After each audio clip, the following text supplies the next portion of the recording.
എല്ലാവർക്കും സലു കിച്ചനിലേക്ക് സ്വാഗതം. ഞാൻ സമീറ. ഇന്ന് ഞാൻ വളരെ പെട്ടെന്ന് തന്നെ നമുക്ക് തയ്യാറാക്കിയെടുക്കാൻ പറ്റുന്ന ബ്രേക്ക്ഫാസ്റ്റിനും ഡിന്നറിനും ഒക്കെ ഉപയോഗിക്കാൻ പറ്റുന്ന ഒരു അടിപൊളി സിമ്പിളായിട്ടുള്ള റെസിപ്പിയാണ് നിങ്ങളുമായി ഷെയർ ചെയ്യുന്നത്.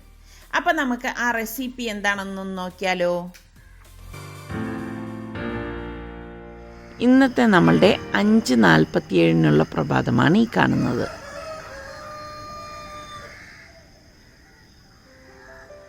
ഇതുണ്ടാക്കാൻ വേണ്ടിയിട്ട് ഞാനിവിടെ ഒരു പാനിലേക്ക് 2 ടേബിൾ സ്പൂൺ ഓയിൽ ഒഴിച്ചിട്ടുണ്ട്. ഓയിൽ ചൂടാകുമ്പോഴേക്കും ഞാനിവിടെ ഒരു സവാളയും 2 പച്ചമുളകും കട്ട് ചെയ്തെടുത്തിട്ടുണ്ട്. റഫായിട്ട് കട്ട് ചെയ്തെടുത്താൽ മതി. ഇത് എണ്ണയിലേക്ക് ഇട്ടിട്ടൊന്ന് വഴറ്റി കൊടുക്കണം. ഇതൊന്ന് വഴണ്ടി വരുമ്പോഴേക്ക് ഞാൻ ഇതിലേക്ക് 2 ടീസ്പൂൺ ജിഞ്ചർ ഗാർലിക് പേസ്റ്റ് ഇട്ടിട്ട് അതും കൂട്ടിയിട്ടൊന്ന് വഴറ്റിയെടുക്കുകയാണ്. അതിനുശേഷം ഞാനിവിടെ 3 നല്ല പഴുത്ത ടൊമാറ്റോ കട്ട് ചെയ്തെടുത്തിട്ടുണ്ട്. ആ ടൊമാറ്റോയും കൂടി ഇട്ടിട്ട് നന്നായിട്ടൊന്ന് വഴറ്റിയെടുക്കാം. വഴറ്റിയെടുത്ത ശേഷം ഞാൻ ഈ ടൊമാറ്റോ ഒരു പ്ലേറ്റിലേക്ക് മാറ്റുകയാണ്, ഒന്ന് തണുക്കാൻ വേണ്ടിയിട്ട്. തണുത്ത ശേഷം നമ്മളിത് അരച്ചെടുക്കും. ഇതേ പാനിൽ തന്നെ ഞാൻ വീണ്ടും ഒരു 3 ടേബിൾ സ്പൂൺ ഓയിൽ ഒഴിച്ചിട്ടുണ്ട്. ഇതിലേക്ക് ഞാനൊരു 4 ഗ്രാമ്പൂ, 2 ഏലക്കായ, 2-3 ചെറിയ പീസ് പട്ടയും കൂടി ഇട്ട് കൊടുക്കണം. അതിനുശേഷം ഞാനിതിലേക്ക് നമ്മൾ ഈ അരിഞ്ഞു വെച്ചിരിക്കുന്ന ക്യാരറ്റ് ഉണ്ടല്ലോ, ഒരു ക്യാരറ്റ് ഞാനിവിടെ ഇതുപോലെ കട്ട് ചെയ്തെടുത്തിട്ടുണ്ട്. ഈ ക്യാരറ്റും കൂടി ഇട്ടിട്ട് ഒന്ന് വഴറ്റി കൊടുക്കണം. ക്യാരറ്റ് ഒന്ന് വഴണ്ടി വരുമ്പോഴേക്ക് ഞാൻ വീണ്ടും ഒരു സവാളയും 2 പച്ചമുളകും കട്ട് ചെയ്തെടുത്തിട്ടുണ്ട്. അതും കൂടി ഇട്ടിട്ട് ഒന്ന് വഴറ്റി കൊടുക്കാം. ഇപ്പോൾ നമ്മളുടെ ഈ കൂട്ട് തണുത്തിട്ടുണ്ട്. അപ്പോൾ അത് ഞാൻ മിക്സിയുടെ ജാറിലേക്ക് ഇട്ടിട്ട് ഒന്ന് അടിച്ചെടുക്കുകയാണ്. വെള്ളമൊന്നും ചേർക്കേണ്ട ആവശ്യമില്ല കേട്ടോ. വെള്ളം ചേർക്കാതെയാണ് നമ്മളിത് അടിച്ചെടുക്കുന്നത്. ഇതുപോലെ അടിച്ചെടുക്കണം. അപ്പോൾ ഞാനിത് നന്നായിട്ടൊന്ന് വഴറ്റിയിട്ടുണ്ട്. അതിനുശേഷം ഞാനിവിടെ 1 കപ്പോളം ഗ്രീൻ പീസ് എടുത്തിട്ടുണ്ട്. ഫ്രോസൺ ഗ്രീൻ പീസാണ് എടുത്തിരിക്കുന്നത്. അതുപോലെ തന്നെ 1 കപ്പ് പനീർ, 100 ഗ്രാമിൻ്റെ പനീറാണ് ഞാനിവിടെ യൂസ് ചെയ്തിരിക്കുന്നത്. അത് ക്യൂബായിട്ട് കട്ട് ചെയ്ത് അതും കൂടി ഇട്ടിട്ട് നന്നായിട്ടൊന്ന് വഴറ്റി കൊടുക്കും.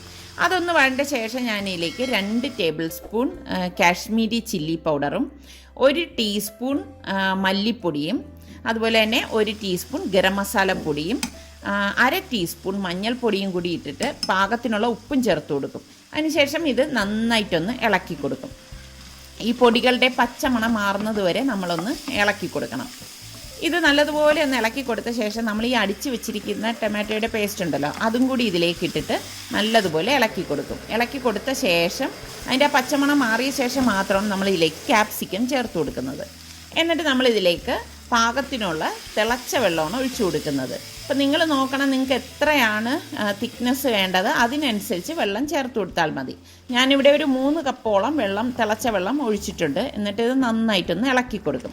ഇളക്കി കൊടുക്കുമ്പോഴേക്കും ഇത് നന്നായിട്ടൊന്ന് ബോയിൽ ചെയ്യും. ബോയിൽ ചെയ്യുന്ന സമയത്ത് ഞാനിവിടെ 2 ടേബിൾ സ്പൂൺ മിൽക്ക് പൗഡറിൽ 1/4 കപ്പ് വെള്ളം ഒഴിച്ച് ഒന്ന് കലക്കിയെടുത്തതാണ്. അത് ഇതിലേക്ക് ഒഴിച്ചു കൊടുക്കുക. നിങ്ങളുടെ കയ്യിൽ ഫ്രഷ് ക്രീം ഉണ്ടെങ്കിൽ അത് ഒഴിച്ചു കൊടുത്താൽ മതി കേട്ടോ. എൻ്റെ കയ്യിൽ അതില്ലാത്തത് കൊണ്ടാണ് ഞാൻ ഇങ്ങനെ ചെയ്യുന്നത്. പിന്നെ ഞാനിവിടെ ഒരു 3 മുട്ട പുഴുങ്ങി എടുത്തിട്ടുണ്ട്. അത് ഞാൻ ഇതുപോലെ ഒരു മുട്ടയെ 4ആയിട്ട് കട്ട് ചെയ്തെടുത്തത് അത് ഇതിലേക്ക് ഇട്ട് കൊടുത്തിട്ട് കുറച്ച് കസൂരി മേത്തി എടുത്തിട്ടുണ്ട്. കസൂരി മേത്തി എന്ന് പറഞ്ഞാൽ ഉലുവയില ഉണക്കിയത്. അതൊന്ന് കൈകൊണ്ട് തിരുമ്മിയിട്ട് ഇതിന് മീതെ ഇതുപോലെ ഇട്ട് കൊടുക്കും. അതിനുശേഷം ഞാൻ കുറച്ച് മല്ലിയില കൊണ്ട് കട്ട് ചെയ്തിട്ടിട്ട് ഒന്ന് ഗാർണിഷ് ചെയ്യാണ്. അപ്പം നമ്മളുടെ അടിപൊളി കറി ഇവിടെ റെഡി ആയിട്ടുണ്ട്. ഇത് നമുക്ക് ചപ്പാത്തി, പൊറോട്ട, നാൻ, ഇടിയപ്പം ഇതിൻ്റെ കൂടെയൊക്കെ കഴിക്കാൻ പറ്റിയ അടിപൊളി കറിയാണ് കേട്ടോ. ഇതൊന്നും അല്ലെങ്കിൽ ഫ്രൈഡ് റൈസിൻ്റെ കൂടെ ആണെങ്കിൽ സൂപ്പറാണ്. അപ്പം നിങ്ങളെല്ലാവരും ഒന്ന് ട്രൈ ചെയ്ത് നോക്കണേ. അപ്പോൾ ഈ റെസിപ്പി നിങ്ങൾക്ക് ഇഷ്ടമായെന്ന് വിശ്വസിക്കുന്നു. അപ്പോൾ സബ്സ്ക്രൈബ് ചെയ്യാത്തവരുണ്ടെങ്കിൽ സബ്സ്ക്രൈബ് ചെയ്യാനും ഷെയർ ചെയ്യാനും ഒന്നും മറന്നു പോരുതേ. അടുത്തിനി നമുക്ക് നല്ല റെസിപ്പിയുമായി വരുന്നത് വരെ എല്ലാവർക്കും ബൈ.